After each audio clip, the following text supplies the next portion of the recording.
Thank you everyone for joining. I'm going to talk about possibly one of the least interesting sounding parts of security testing, which is false positive testing.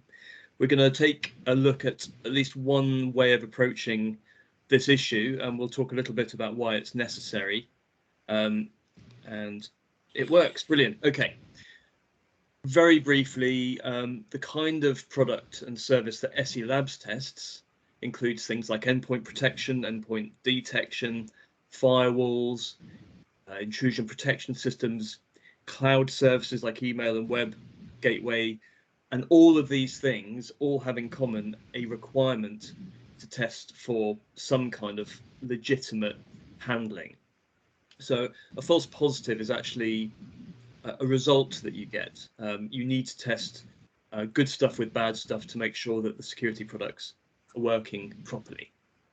What I'm not going to cover are these items here, which are actually really important as well, but there's probably 2 or 3 other presentations in this in this list. So for example, I'm not going to look into what kind of files or web links should be in a test. I'm also not going to talk about how you would introduce those elements, those objects into a test. I'd obviously suggest realistically, but for the purposes of this talk, we're not going to look at that. And we're not going to talk about how you would judge prevalence, where you would find these objects. And although we will give an example of how to do scoring, because obviously we do it, I'm not going to delve too deeply into the subtleties of that. And then probably most interestingly, what we're not going to talk about is how do you actually judge if a file is truly safe? Because when you're doing a test, you're going to use threats, you're going to use legitimate objects. Well, you have to make sure the threats work, but also you have to make sure that the safe files, the safe URLs are safe. And that in itself is a significant challenge. So generally speaking, when a security product encounters a file, it's going to make a classification. And in a really simple world, it would classify it as good or bad.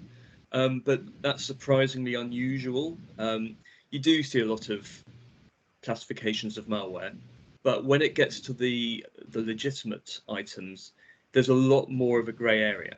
So we will see things like, particularly with endpoint products, things like saying that something is risky or not trusted, or it might not even make a judgment on the safety of the file at all. It might imply one by reporting on what the file is doing.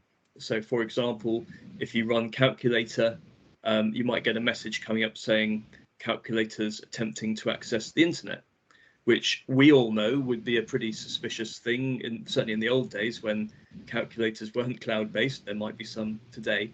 But it's telling you what it's doing. It's not saying, and that is bad, or that is risky. It's just saying it's changing system settings or something like that. So these are the kinds of gray areas that have to be taken into account during a test, in my opinion. So alongside the classifications, you have a level of interaction. The user has tried to install something, and the security product has got involved and said, okay, you sure you want to allow that? Or I see you're trying to install some software. Do you want it to run or not? But without a recommendation. Or it might say, okay, do you want to block that? I think you should. Default option is block. And then at the extreme ends, which is where we tend to see network devices working, you've either got a straightforward allow or block without either any interaction at all or without any choice. A message might come up and say blocked, but there's no OK or cancel. So looking at the classification range in a slightly more scientific way than Dungeons and Dragons monsters, we've got a slide that goes from safe to malware. So we're talking mainly about an endpoint test here. And it goes through that gray zone of unknown files, unwanted files. Testers generally avoid the potentially unwanted files in their tests because it's a really gray area, literally. Well, it's literally on this screen, it's gray, but it's a gray area in as much as what could be a safe file today might not be tomorrow if it contains certain libraries that can be updated. So you've got a slider here, safe, malware, but all that stuff in between. That's across one index. But we could look up and down as well and talk about interaction. And we could say, is it allowed? You try and install a program, you run Notepad, and it just runs without any issues. So that's allowed. Or it's completely blocked, in which case you can't use it. And remember, we're only talking about legitimate objects here. So in this case, allowed is good and blocked is always bad. And then you have the question in the middle. And the question can be, what do you want to do? The question mark in the middle there. Up to you, user, you make the decision. Or it could be, what do you want to do? And allow is like the default highlighted button. Or it might say, what do you want to do? And block is the default button. Or there's a textual recommendation that you block. So those are the general interactions that we tend to see. There's one general category, Simon, that you're missing. Okay. Especially with your safe and your malware, and that is disallowed by policy. Yes, that is true. When we put these two things together, you get a matrix. And I'm going to see if I can use my laser pen rather than... Oh, actually, no, there was another feature I wanted to show you. Here we go. No, that's not it. Wait a minute. Where's it gone? Sorry, bear with me a sec. More actions. No, all right, never mind. So I'll use the laser pen rather than pointing. Let's say that we try and install an application and the anti-malware product says, are you sure you want that to run?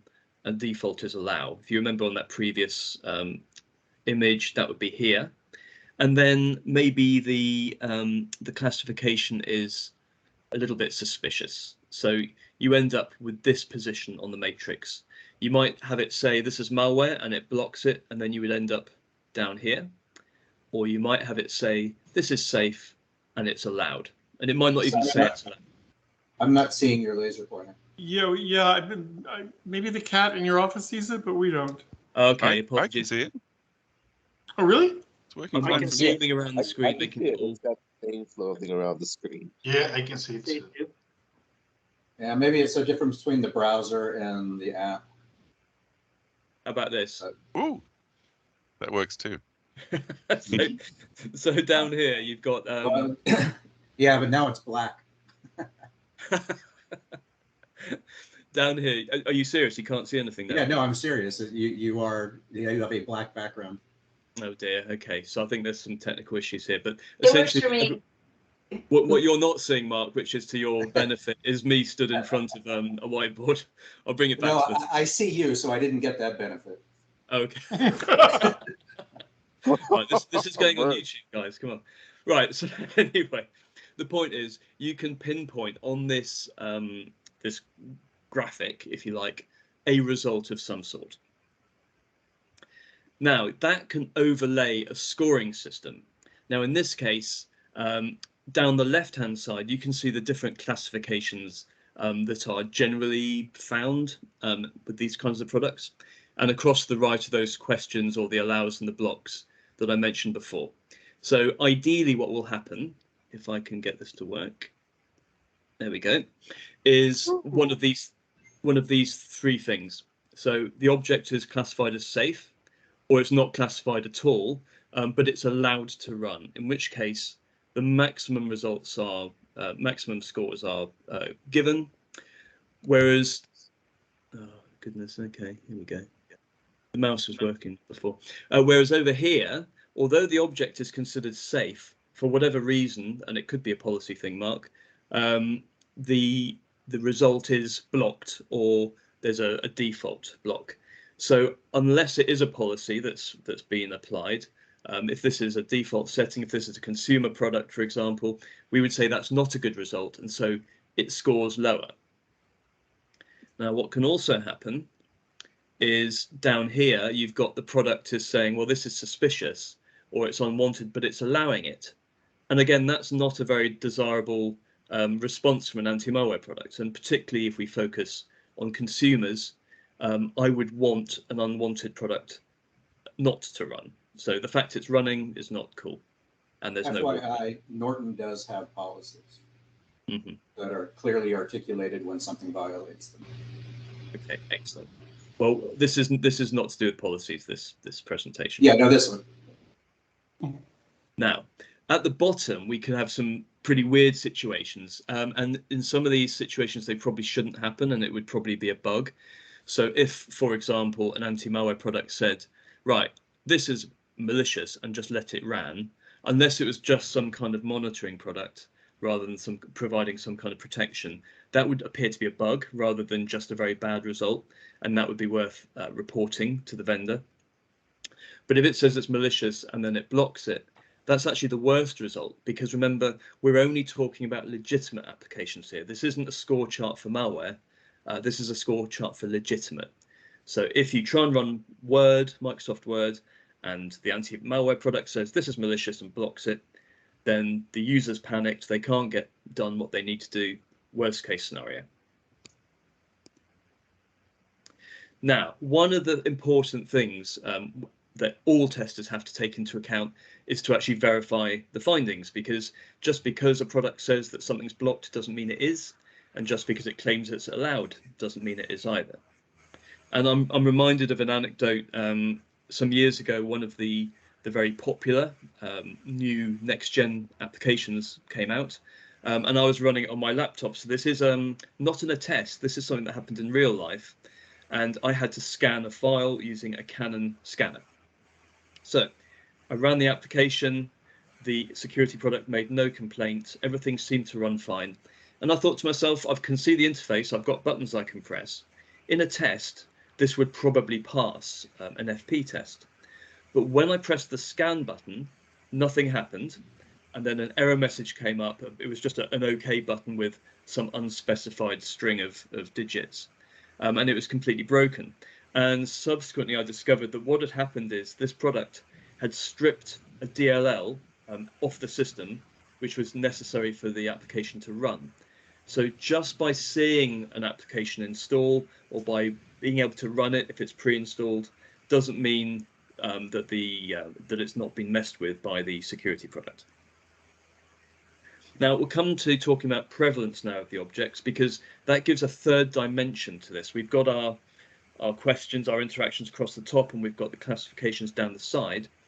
But if we're talking about a file that almost no one is using, it would be reasonable to argue that that is a less significant event if it gets blocked than if it's something extremely common, maybe a Windows DLL, or that printer DLL I was telling you about, maybe a really popular PDF like an SE Labs report, something really significant to the world like that.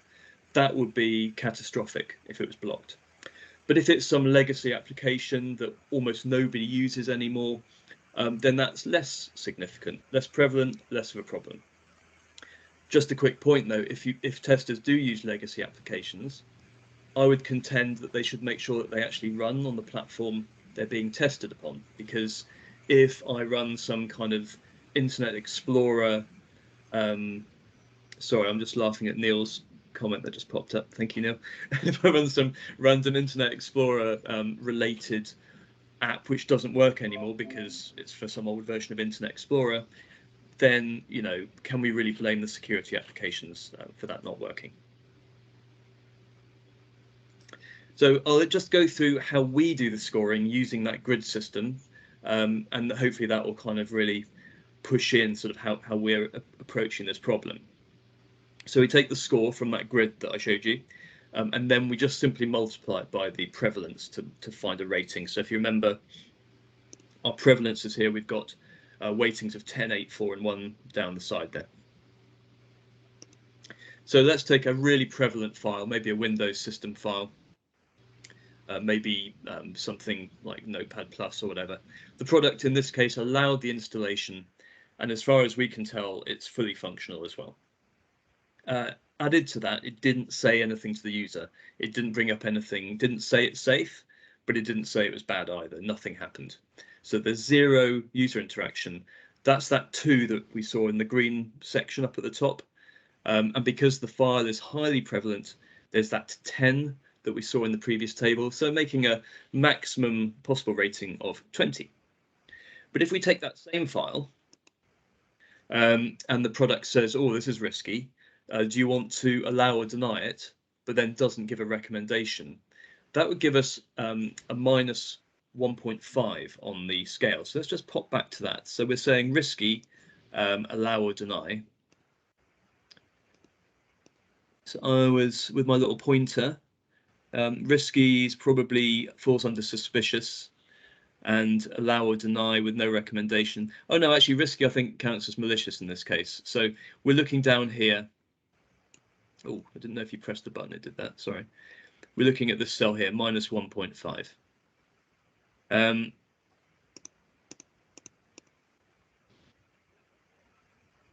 There we go.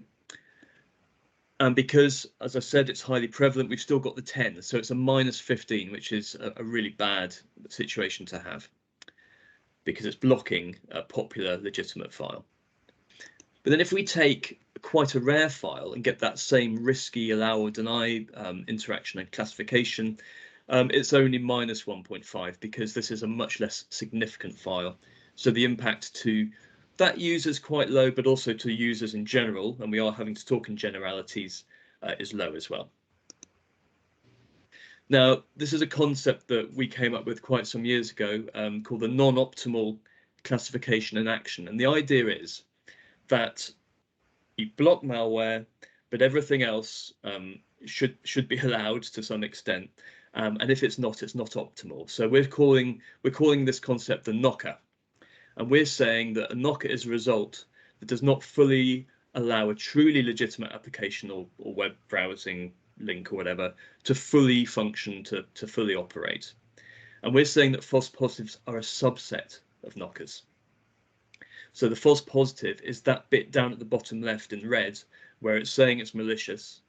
In fact, it's the entire bottom row, to be honest. Everything else is just not what you kind of want. And then finally, we talk about some semantics. Sorry. We had those object is unwanted, not classified, and so on down the left, but we can't predict every terminology that every product uses. So we've got like a little dictionary, and we would say if it says it's risky, then we'd say that's probably unwanted. If it says it's rare, so it's risky, well, that's the same thing.